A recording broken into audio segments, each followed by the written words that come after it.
Au 19e est une présentation de vos concessionnaires BMW du Québec en collaboration avec Via Rail Canada, la façon humaine de voyager, et Desjardins, fier partenaire du championnat de Québec.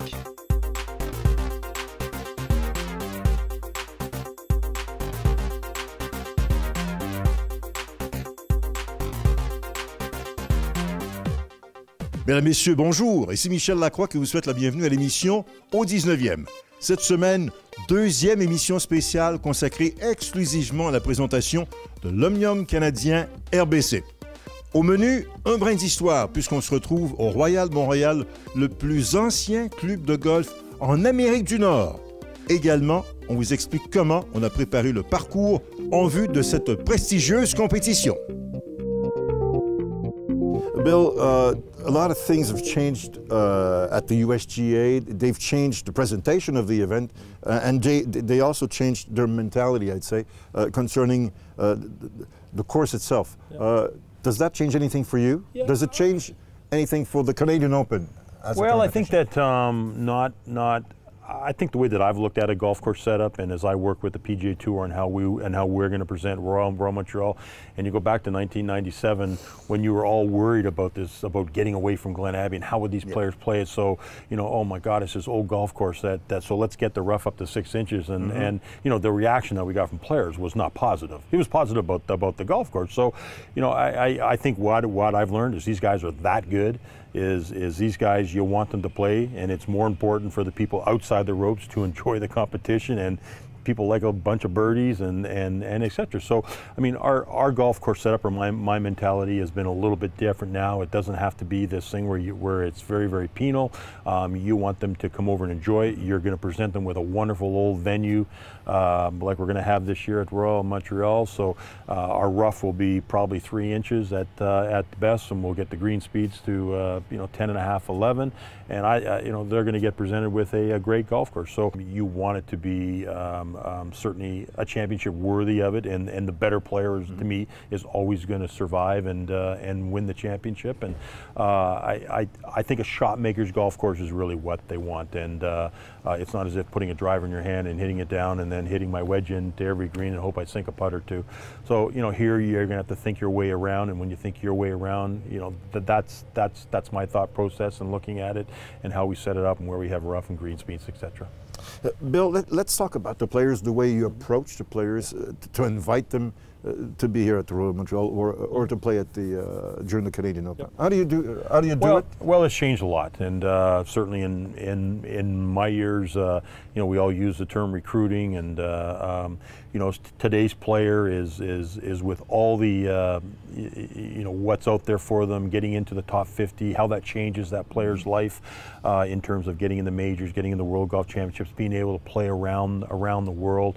I think that the vast majority of players handle it well. So it's from my standpoint, it's about a relationship. It's about just being with them and where you're going and what's new and exciting.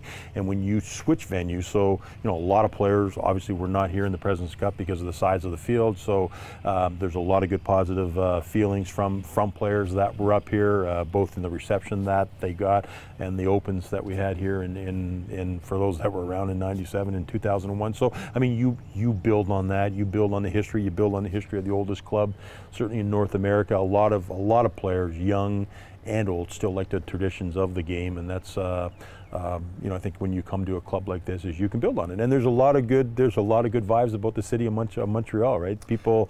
It's still a vibrant city, and people have this passion and this feeling when you're not from here about coming to Montreal, and that's very, very refreshing. Bill, to conclude, Royal Montreal is a great example. We know that Laval-sur-le-Lac is interested in producing the national championship. Future looks good for Canadian golf and the Canadian Open as a whole. Yeah, it does. We are, I think we're on a good roll, on a good upswing because of a lot of things. Obviously, a great title sponsor in RBC Canadian Open. We talked about Canadian players. There's a great breed of the young generation coming on both tours, the LPGA as well.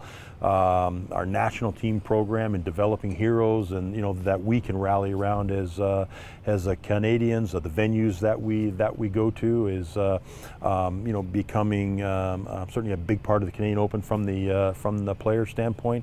And you know, I think it's about challenging ourselves to make it more than just a golf tournament, and that's what we'll see here at Royal Montreal. Merci beaucoup. Merci, thank you. C'est notre dernière question piège de la saison.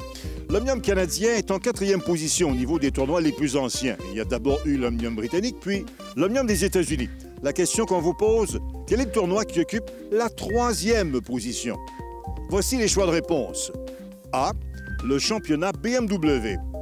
B, le tournoi des maîtres. C, le championnat de la PGA. La réponse dans quelques instants.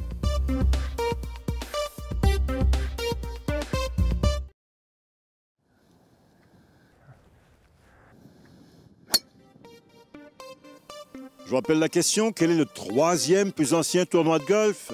La réponse, le championnat BMW. Mais attention, c'était véritablement une question piège, puisqu'au départ, en 1899, le championnat BMW s'appelait l'Omnium Western, qui depuis a changé plusieurs fois d'appellation. Saviez-vous que le Royal Montréal est le plus vieux club de golf en Amérique du Nord? Fondé en 1873, il a été déplacé à 2 reprises avant de s'installer définitivement à l'île Bizarre en 1959. On découvre cette semaine l'histoire de ce magnifique terrain dont le fameux parcours bleu a été classé parmi les 100 plus beaux parcours de golf au monde. Ce club a bien changé depuis que l'immigrant écossais Alexander Denniston a fondé, en compagnie de 7 autres hommes d'affaires, le club de golf Royal Montréal. À cette époque, on jouait sur un parcours de 6 trous entretenu sur les flancs du Mont-Royal, au Fletcher's Field, là où se trouve aujourd'hui l'avenue du Parc. On a ensuite ajouté 3 autres trous pour compléter un 9 que les membres arpentaient fièrement, vêtus de vestes rouges. 11 ans plus tard, le club a officiellement reçu de la reine Victoria l'autorisation d'utiliser le terme « royal » pour identifier sa raison sociale.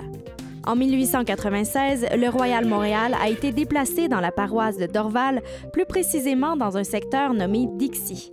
On y a construit un parcours de 18 trous. En 1921, le club se démarque à nouveau en ajoutant un second parcours de 18 trous. Le club déménage pour une 3e fois pour finalement s'établir sur l'île Bizarre.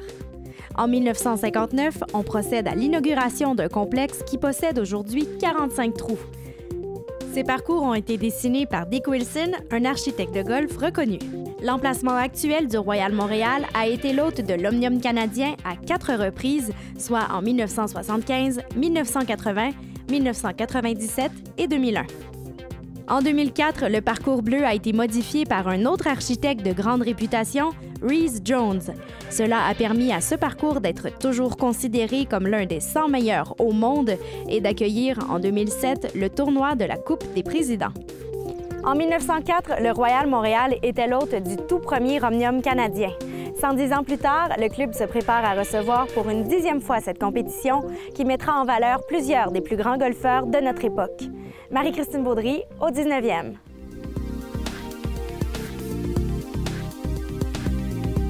Pour la 8e année consécutive, BMW est un fier partenaire de l'Omnium canadien en tant que fournisseur officiel, donc transporteur officiel. Ce qui veut dire qu'on fournit environ 65 véhicules aux différents joueurs membres de la PGA. Ensuite de ça, pour ce qui est du volet grand public, BMW offre aussi le service de navette entre les stationnements et le clubhouse afin de faciliter les déplacements là, tout au long de la durée du tournoi. Alors, on se trouve aujourd'hui sur le parcours rouge, au trou numéro 4, à l'endroit même où les gens du grand public qui vont se déplacer pour l'événement cette semaine vont pouvoir, tout comme les professionnels, courir la chance de gagner une BMW pour une période de 2 ans, un modèle M235i, en faisant la réalisation d'un trou d'un coup. Il y aura quand même des gagnants. Si jamais il n'y avait personne qui gagnait le trou d'un coup, on va offrir de façon journalière des prix aux gens qui seront le plus proches du fanion. Alors, tout le monde va sortir gagnant de cet événement-là. Les gens vont pouvoir expérimenter, tout comme les professionnels, l'effet ou l'enthousiasme de faire un trou d'un coup.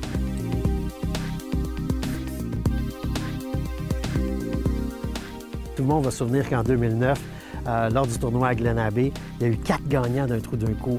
Et le plus fameux de ces trous-là, ça se trouve être celui qui a été performé par Leif Olson, qui, lui, s'était lancé avec un effet rétro. La balle a atterri sur le verre, a est revenu, a ricoché sur la balle du joueur précédent et s'est dirigé tout droit dans la coupe. Alors, le golf, c'est un pilier important au niveau du marketing chez BMW. Alors, d'être partenaire au niveau du Canadian Open, c'est seulement qu'une suite logique sur ce qui se passe partout à travers le monde. Alors, BMW est partenaire important du plus gros tournoi amateur mondial. Alors, il y a des finales dans tous les pays et ces gens-là se rencontrent pour une finale internationale. Donc, c'est vraiment quelque chose qui se fait partout à travers le monde. BMW est aussi partenaire au niveau de la PGA dans les championnats de fin d'année. Donc, encore une fois, d'être ici sur le Canadian Open, c'est seulement qu'une suite logique pour nous. En compagnie de Rémi Bouchard dans le cadre de cet Omnium canadien. Rémi, 60 ans depuis la dernière victoire d'un professionnel de golf canadien, Fletcher. Ça se déroulait du côté de la Colombie-Britannique. Tu as participé à cet Omnium canadien. Il y a toujours une pression supplémentaire qui est exercée sur les golfeurs canadiens à l'occasion de ce tournoi-là. Bien, c'est évident que dans mon cas à moi, quand on jouait, surtout on était des joueurs du circuit canadien, tant qu'on arrivait à l'Omnium canadien, plus gros tournoi, c'était une affaire d'une fois par année. Je peux penser à Mike Weir maintenant qui avait gradué au PGA Tour. Dans le temps, il y avait Dick Zokol, Dave Barr et tout ça. Il y en avait seulement un ou trois, on parle de Alderson, qui participaient à l'Omnium canadien, mais à ce moment-là, ils n'étaient pas dans les meilleurs au monde. Donc, leur chance de remporter le tournoi, oui, était là, mais pas vraiment jusqu'à ce que Mike Weir, je crois en 2004, 100e anniversaire, quel scénario hollywoodien parfait. Puis je me souviens comme si c'était hier, il avait fait 3 putts au 16e trou. Il puttait pour Eagle au 16, il avait fait 3 putts et il avait perdu le tournoi évidemment en prolongation contre Vijay Singh. Mais je crois que maintenant, avec les Canadiens qu'on a, le David Hearn, Graham Dellette qui... D'après moi, le Royal Montréal est un parcours parfait pour lui, pour sa partie. Puis sa liaison avec le Québec, son lien avec le Québec, Julien Trudeau et son cadet. Je me souviens, Mike Weir a eu le déclanchement de sa carrière vraiment au Québec. Du côté du Québec, quand il avait remporté le Skins Game. Je te dis pas qu'il va gagner cette année, mais je pense qu'il y aurait des bonnes chances. Rémi, tu as été là en tant que joueur vedette du circuit canadien. Tu as évolué sur les circuits internationaux, en Asie. Tu es sur le terrain, tu te dis, bon, tu entretiens l'espoir, à tout le moins, de résister à la coupure et d'être là pour les rondes finales. Et là, tu parles des conditions de jeu qui sont vraiment difficiles. La foule vous regarde. Comment est-ce que tu réagissais, toi, quand tu te retrouvais dans ce cadre de compétition-là? Au début, c'était un petit peu stressant, mais je dois dire, c'est comme un autre tournoi. Tu sais, tu frappes tes coups, c'est juste que les conditions font que c'est un plus grand challenge. La foule, tu la vois, mais tu la vois pas, ils sont pas assez près. Il y a du monde un peu partout, mais c'est quand même le fun, les gens nous encouragent. Le plus difficile, c'est dans la tête, c'est de te dire que les joueurs du PGA Tour réguliers, eux, sont là pour gagner. Nous, notre objectif, c'est de faire la coupure. Donc, c'est un mindset différent. Tu as tendance peut-être à être un peu moins agressif, un peu moins... Puis moi, la seule fois que j'ai vraiment passé prêt de faire la coupure, c'est à Glen Abbey, justement. Puis j'ai raté un coup roulé d'environ 1,5 pied au 18e. Je m'étais concentré pendant 36 trous, les conditions étaient difficiles.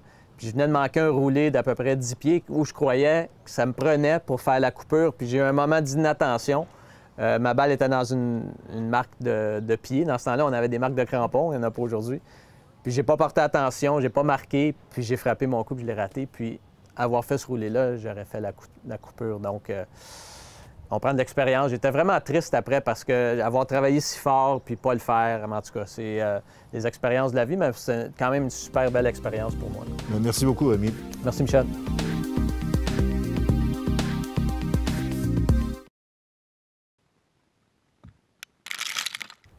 En compagnie du président du Royal Montréal, M. Doug Gibson, qui arbore les couleurs, puisque le rouge est de mise pour les membres du Royal Montréal. Doug, merci de nous accueillir chez vous. C'est la 10e fois que le Royal Montréal va présenter l'Omnium canadien, 5 fois à Dixie, et ça va être la 5e fois ici, dans l'île Bizarre. J'imagine que vous devez être très fiers de la présentation de cet événement. On est extrêmement fiers, Michel. Je dois dire que ça fait partie intégrale de l'historique, de nos traditions, de tout ce que représente effectivement le club de golf Royal Montréal envers le sport de golf en général. Depuis sa fondation, notre fondation étant le premier club, comme vous le savez, en Amérique du Nord, Donc, on en avait parlé lors de la présentation de la Coupe des présidents parce qu'on revient à cet élément-là. C'était une compétition absolument extraordinaire. Comment, justement, après un tel événement, arriver et présenter l'Omnium canadien en disant « on va faire mieux cette fois-ci encore ». Est-ce que c'est possible? Est-ce que vous êtes capable de le faire? On est capable de le faire dans le sens que ce sont deux événements complètement différents. Comme vous le savez d'ailleurs, vous étiez là. Oui. En 2007, c'est un événement vraiment unique dans le sens que être autre parmi les clubs internationaux et de se présenter au Canada, c'est rare. Alors, c'est vraiment un événement unique et qui rassemble très peu de joueurs dans un esprit compétitif. Alors, c'est vraiment quelque chose qu'on met de côté. On est très fiers et heureux d'avoir eu l'opportunité d'en jouir ici, justement, à Royal Montréal. Tandis que l'autre côté de la médaille, l'Omnium, qui est quand même un arrêt sur la tour PGA, qui est très reconnu, les gens savent ce que c'est. C'est tous les fins de semaine, il y a un événement qui se passe d'un côté ou de l'autre. C'en est un, justement, qui s'arrête ici, à Montréal, chez nous, pour représenter l'Omnium canadien. Donc, merci, des propos fort intéressants et meilleures des chances pour la présentation de l'Omnium canadien. Merci beaucoup. La semaine dernière, on a vu que le 9 d'allée du Parcours Bleu offre quelques belles occasions d'oiselets. D'ailleurs, les golfeurs espèrent bien en inscrire quelques-uns à leur carte de pointage avant d'entreprendre le 9 du retour, car le défi qui les y attend est encore plus sérieux. Well, in terms of the golf course itself, I mean, the back nine of Royal Montreal, the blue course, is considered the toughest nine out of the two nines. But it will play quite different than in 1997 because the green complexes a lot of them are raised, the contouring of the greens are enhanced, bunkering is a little bit deeper. The redesign in the mid-2000s has created a much different flavor, let's say, of the back nine. The back nine is a bit of a beast, and players will come off the front nine. I remember in 1997 watching players come off the front nine shooting 30 on the front, and we're thinking, wow, this is going to be quite a score, and they would come in with 37 or 38 in the back nine. Yeah, the back nine there's some very, very difficult holes, 10, 11, 13, a very difficult par 3, 15, 16, and 18 are really the demanding holes per se, and the holes that I've left out still are very challenging. I would say you've got really 9 holes that players have to really concentrate on. Si le 9 d'allée ne possède aucun obstacle d'eau, le portrait change radicalement sur le 9 de retour. Au total, 6 plans d'eau demandent aux golfeurs d'aiguiller leur précision. Voyons de plus près 3 des trous les plus difficiles. Rendu célèbre en raison de la baignade forcée de Woody Austin à la Coupe des présidents en 2007, le 14e présente une allée où la surface de réception est très étroite. Il faut bien viser pour que la balle ne tombe ni dans l'eau à gauche, ni dans les fosses de sable à droite. Le verre en forme de rein est également à surveiller car il tend à faire filer les balles vers l'eau. Le tertre de départ du 15e demandera aux golfeurs de réfléchir. Un large plan d'eau en jeu à gauche, des arbres à droite et des vents latéraux sont les facteurs à considérer avant de s'élancer. Le coup de départ est donc difficile sur ce trou. Idéalement, il faut y réussir un léger crochet vers la droite. Une fois le premier coup effectué, la pression reste tout aussi intense. Même si le verre est vaste et large, on tend à négliger le fait qu'il ait une légère pente vers l'arrière. Ce n'est pas fini tant que ce n'est pas fini. Cette expression populaire prend tout son sens sur le 18e trou du Parcours Bleu. De grandes vedettes telles que Tiger Woods, Jack Nicklaus et Greg Norman y ont vu leurs espoirs de gagner anéantis par l'obstacle d'eau qui est très en jeu sur la gauche de l'allée. Le secret réside dans le coup de départ qui doit être dirigé vers la droite, mais pas trop afin d'éviter la fosse de sable en bordure de l'allée. Le verre surélevé est plutôt plat, ce qui augmente les possibilités d'un bon spectacle jusqu'au tout dernier coup roulé. Le 9 de retour est donc plus stratégique et les occasions de se démarquer plus rares. Voilà pourquoi rien n'est joué sur ce parcours, et ce, jusqu'au dernier coup roulé de la compétition. Marie-Christine Baudry, au 19e.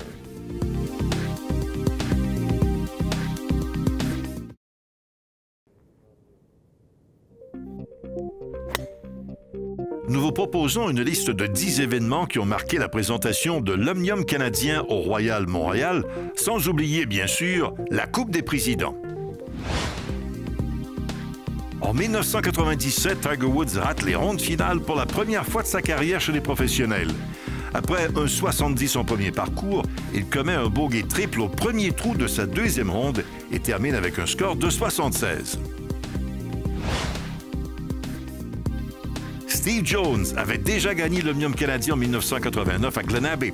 En 1997 à Montréal, il a résisté aux assauts de Greg Norman pour devancer le requin blanc par un seul coup.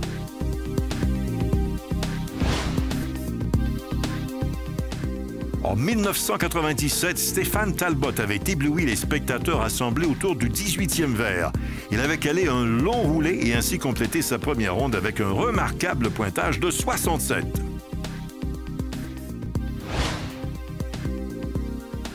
Le Royal Montréal accueille à nouveau l'Omnium en 2001. Les conditions sont toujours aussi difficiles et c'est finalement Scott Verplank qui cette fois se distingue et remporte les grands honneurs. La Coupe des présidents constitue l'un des plus grands rendez-vous du golf. En 2007, l'élite mondiale évolue sur un parcours modifié et Retief Goosen s'est distingué en inscrivant un aigle spectaculaire au 6e trou.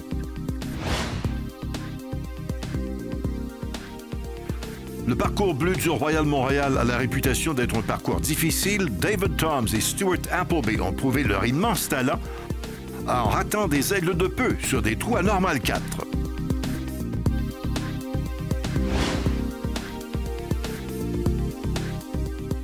La précision est toujours de mise lors des grands tournois comme la Coupe des présidents. Adam Scott, après avoir raté de peu un trou d'un coup, se distingue avec un oiselet.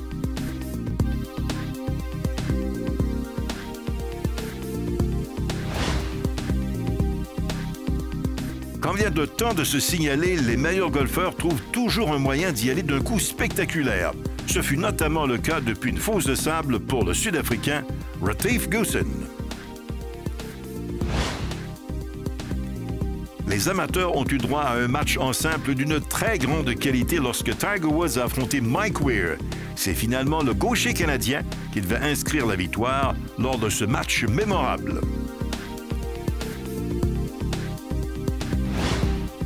Personne n'a oublié ces moments loufoques lorsque Woody Austin s'est retrouvé dans l'obstacle d'eau au 14e trou.